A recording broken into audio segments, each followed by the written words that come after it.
Instead of wondering when your next vacation is, maybe you should set up a life that you don't need to escape from. This quote really hit me when I first heard it.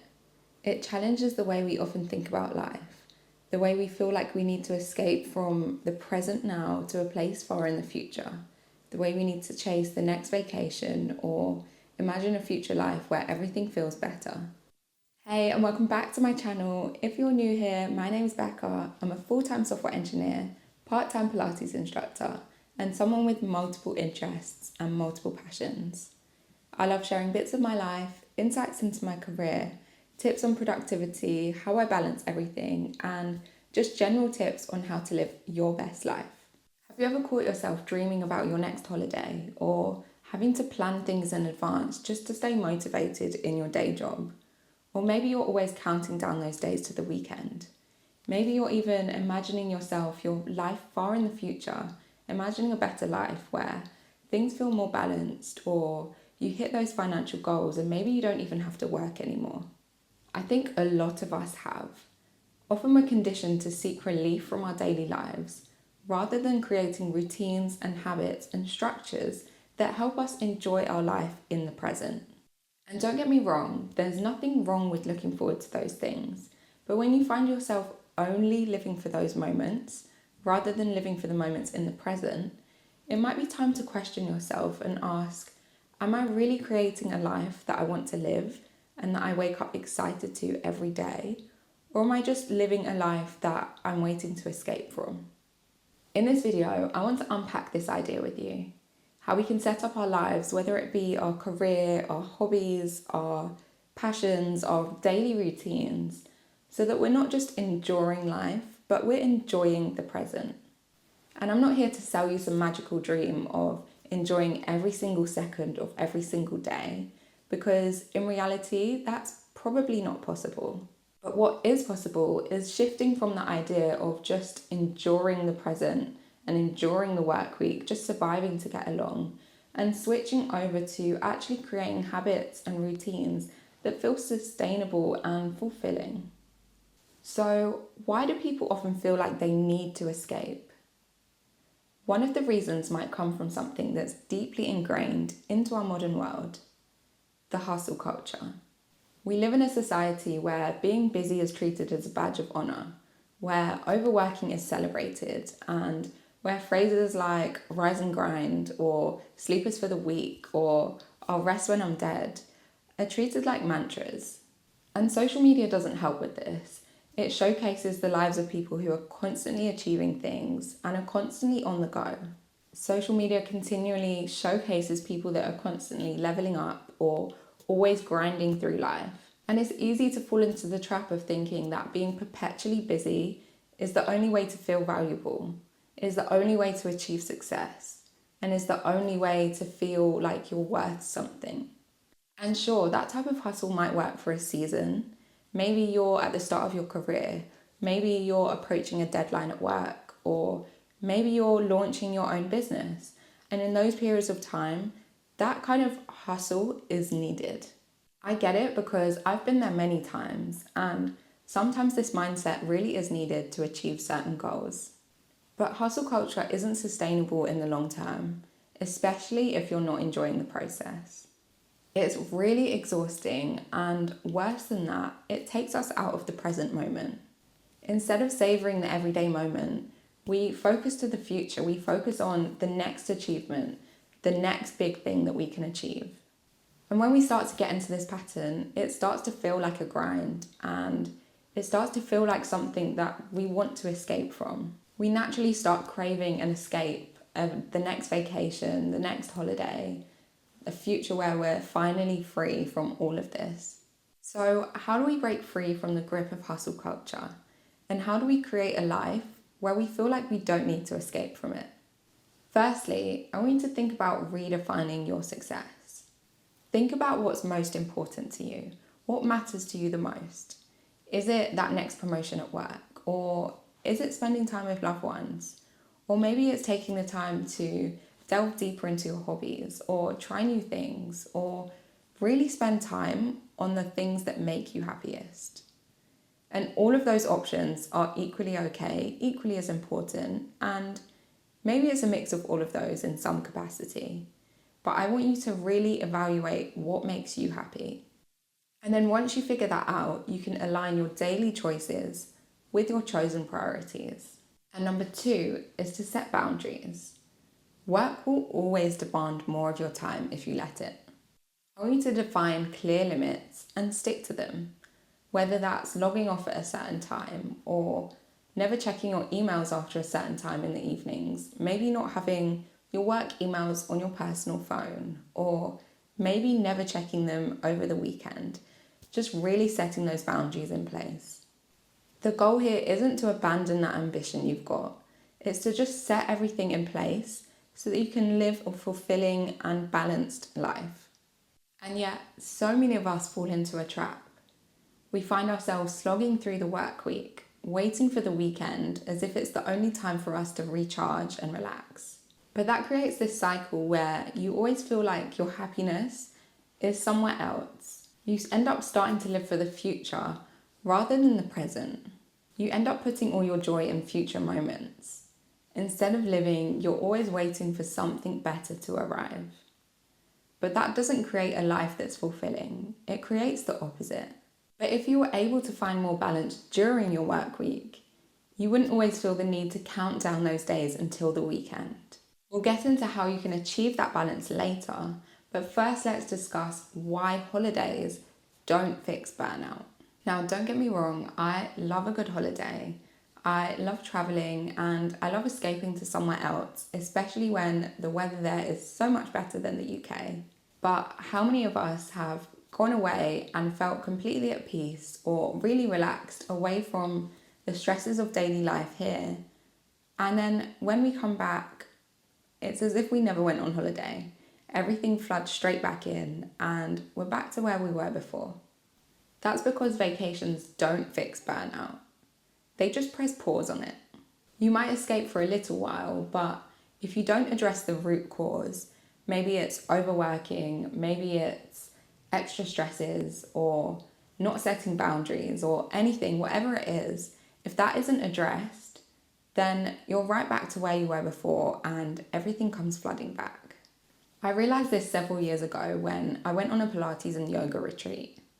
It came at a time in my life where I was really stressed with work. I was working really long hours and I was balancing my career at my full-time job as a software engineer, as well as my Pilates teaching, as well as creating content and trying to stay fit and healthy and enjoy all of my hobbies like dance and staying fit in the gym, achieving my fitness goals and prioritizing seeing friends and family and keeping up relationships while also trying to stay on top of daily tasks like cooking for myself or washing my hair. Simple things like that. I was really struggling to balance it all. During the retreat, I fully surrendered to rest, which is not something I find easy to do a lot of the time, but it was the most relaxing week of my life. I needed this week so badly to switch off. So when I was there, I fully did switch off. I fully relaxed and it felt great. We had really great food. We did Pilates and yoga classes. We had facial massage. We were relaxing by the pool. We went hiking, went on walks, spent days reading and journaling, and everything about it was great. In that space, it was easy to let go of everything that normally occupied my mind. I didn't have to cook, I didn't have to clean, I didn't have to think about the daily things on my to-do list, or I didn't have to open my laptop, even think about checking my emails or any of those normal things. But as soon as I came back home, the stress hit me immediately again. I needed to figure out how I could carry over that calm and that sense of peace I felt on the retreat over into my daily life back in the UK. A lot of people think that work-life balance means splitting your time equally 50-50 between work and life. But honestly, that's not always realistic for everyone. I like to think more about work-life integration. How can we align our personal life with our work life so that they flow seamlessly together and we create routines that feel more sustainable. One of the biggest reasons why I think people feel like they need to escape from their life is because they're in positions, in roles, in work or industries that don't align with their values. Have you ever worked in a job where you find yourself thinking, what am I doing here? Or this doesn't matter to me, it's not important, or I don't care? That's often a sign that your work and your values are misaligned. When your work feels meaningless, or worse, maybe when it feels like it's opposed to what you actually care about, it can really drain your energy and it can really make you feel less motivated and it can even affect your self-worth. I want you to consider how your personal and professional aspirations connect with your core values. Your values will always point you towards genuine fulfillment and help you decide what feels meaningful and what isn't. For example, if independence and creativity are high up on your values, you'll find that you'll thrive in a role that aligns with that. Whereas if collaboration and communication are high up on your list, working in a role that involves a lot of isolation will feel really draining towards you, even if the actual work is very interesting. Early in my career, I found myself working on some projects where I questioned the meaning of, I didn't feel that aligned with, and I didn't have any interest in them. At times, this led to me making some big changes, like switching teams internally with the company and also even moving roles. But finding alignment doesn't always have to include drastic moves. Sometimes it's about small intentional changes, like redefining your role or having different conversations with different people or figuring out how you can bring things into your current role to align more with your values. For example, maybe it's about reframing how you view your role. Instead of expecting your role to fulfill all of your values, maybe it just fulfills a certain aspect, and maybe it gives you maybe some freedom that allows you to achieve those other things outside of work. Maybe it allows you financial freedom that you can take adventures and holidays with your family. Or maybe it gives you time freedom that allows you to create the schedule that you want to have and that makes it easier to live your life. Or maybe you can make small adjustments within your current role. Advocate for changes that align more with your values. Maybe you can ask to work on projects that feel more meaningful to you. Or maybe you can discuss your working schedule to allow yourself to be more flexible. Maybe you can get involved in different initiatives at your work. Maybe you can go through a volunteering scheme. There are all these aspects that you can bring into your current role without needing to change it completely. And sometimes it's about connecting with the right people in the right way.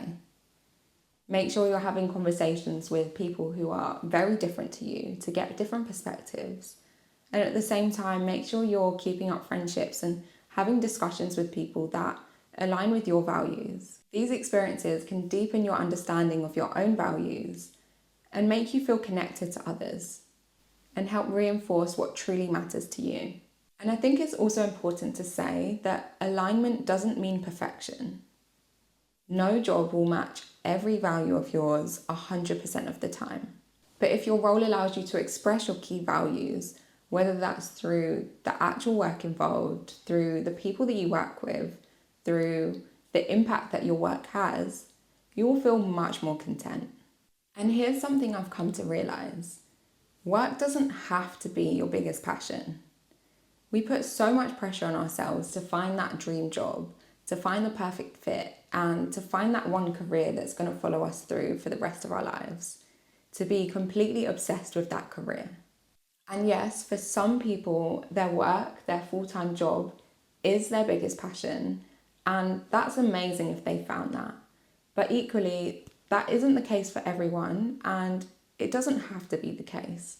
What matters is that you enjoy your work enough, that you enjoy the people you work with, that it does align with your values to some extent, and that it supports the life that you want to live.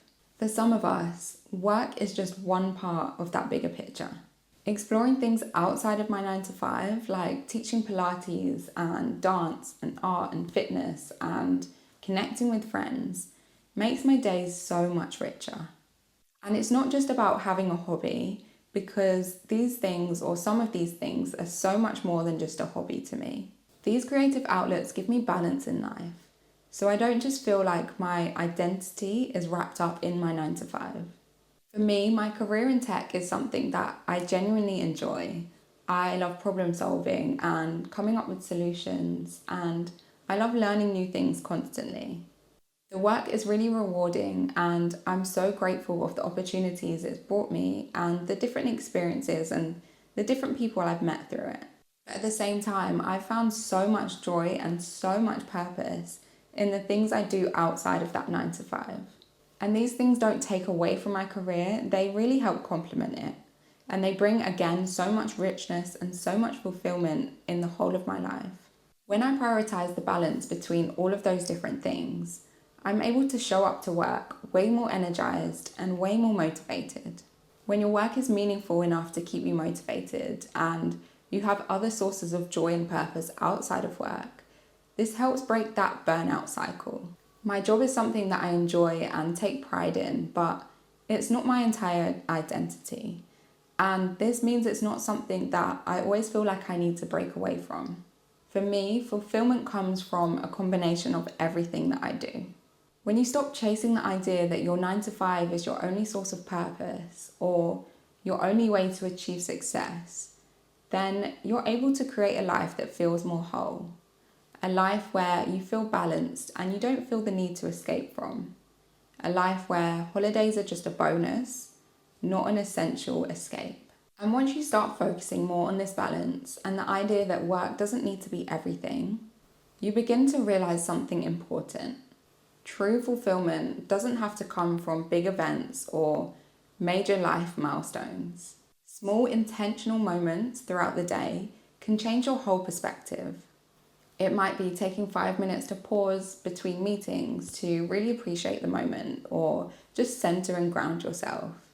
It might be appreciating the small little things in life, like your morning coffee or your favorite food, your favorite meal of the day, or waking up and seeing sunshine as you open the curtains. When you pay attention, you can find joy in the simplest things. And when you start picking these things out, they can shift your perspective of the whole day, of your whole week. Even in busy days and the general working week, you can pick apart and think about these small moments that really change your experience of how you feel that week and how you just perceive life. One practice that has truly transformed my mindset is keeping a gratitude journal. I've been doing this for several years now, and at the end of every day, I just like to reflect on what I'm most grateful for. And again, it can be something so small. But what I've found is that we often overlook just the simplest things, but simple things really can bring us so much joy. And you start to realize how much there is in life to truly be grateful for. Everyone always previously spoke about the power of gratitude journals, and I never fully believed it until I did it myself. And it's a habit I've kept up for years now, and it's something I will continue doing forever because honestly, it really is transformational. At the end of the day, the goal isn't to rely on holidays to find balance and happiness. It's about building those daily routines, those habits, those structures in place to find that joy and purpose in your everyday life. Your life is built up of those little decisions that you make every day. Start saying yes to the things that matter and no to the things that don't. Thank you all for watching. I hope you enjoyed. If you did, please give it a like, subscribe, and comment down below to let me know your thoughts. Hopefully see you next time.